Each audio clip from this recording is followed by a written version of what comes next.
All right, thank you, Greg. This is awesome.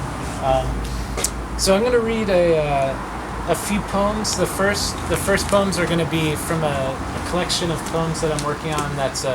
They're all taken from this book of children's science experiments, and the book is notable mostly because the way that the children are, the tone with which the author describes children and describes science is totally disdainful towards both. Like, so it's kind of like there are experiments where he'll tell kids to put on roller skates and just roll until you hit a curb and then fall over, and that's inertia.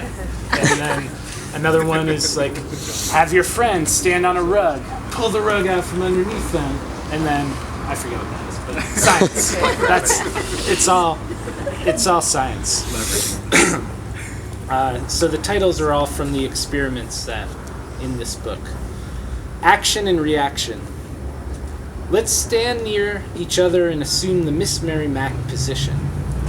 Let's leave our palms right here until a black, two-dimensional sun floats into the periphery. The throbbing in your palm is the source of all life. Now toss me the sun. You won't need it for a while, but it's vital that you know it exists. This is one of Newton's laws. For every useless particle floating in the universe, there is its opposite, the one that means so much it kills you. This is how love builds from tiny deaths. This is why you need a sun dressed in black. This one's called Aaron Plants. Celery, we know, makes a terrible boat, but it is part water, and water is mostly air. Underwater, celery becomes something you can breathe through. Pliers left in the yard rust among the geraniums. Soon you will be able to breathe through them too. In fact, you can breathe through so many things that it's important to have a plastic bag on hand so you know what it's like not to breathe. So you know how lucky you are.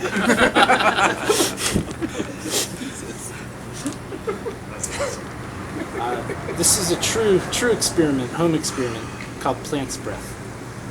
There's a colony of drunken flies on the counter crawling in and out of a wine trap.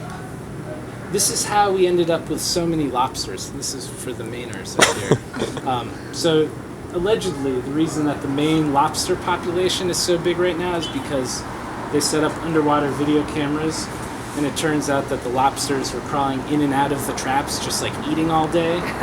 And occasionally they'd pull the trap up and they'd catch lobsters. But mostly they're just like feeding them so much bait that the lobster population was booming. Such it is with fruit flies. There's a colony of drunken flies on the counter crawling in and out of a wine trap. This is exactly how we ended up with so many lobsters. The technology was just bad enough. I place a cup of lime juice next to the wine, and thus begin one of humanity's great experiments. I lie in bed all day and listen to the whir of photosynthesis. It is one of the fakest sounding real noises. My least favorite hypothesis is autumn, which gives us trees filled with nothing but pigeons. It was really hard not to turn and see what the shadow coming down the alley behind me was.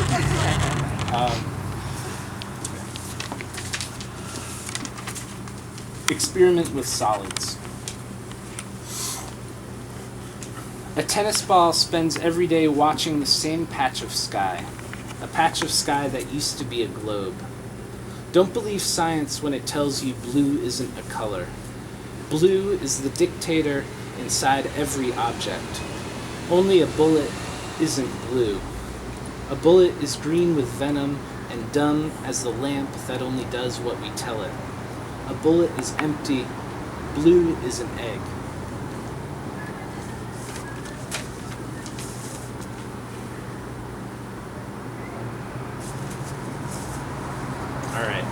Couple poems about the holiday season to wrap things up.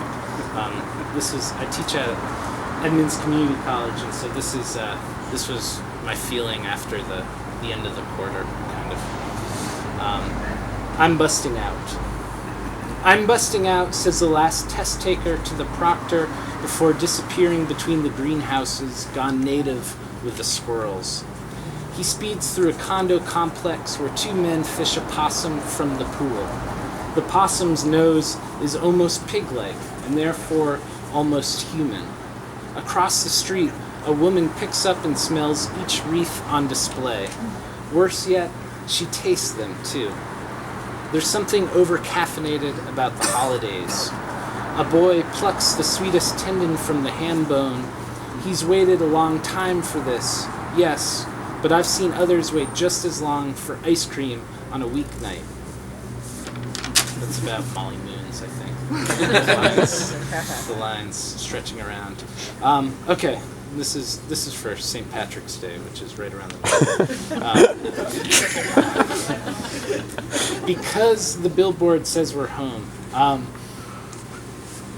I used to, going down to Boston occasionally, being from Maine, I always remembered going to Red Sox games and we get back on the highway, and right on the highway there's this big billboard that said, you'd be home if you lived here. And that billboard exists in many places, but that always stuck in my mind.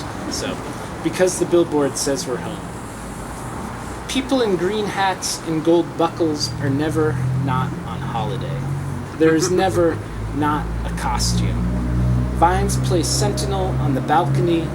No one tosses coins in their empty suitcase. This is not a crime. Above a shop, a sign. Knights and damsels welcome. Above the sign, a thin waste of sky. Now here's my plan. Let's stare into the big empty whiteboard again, this time tomorrow.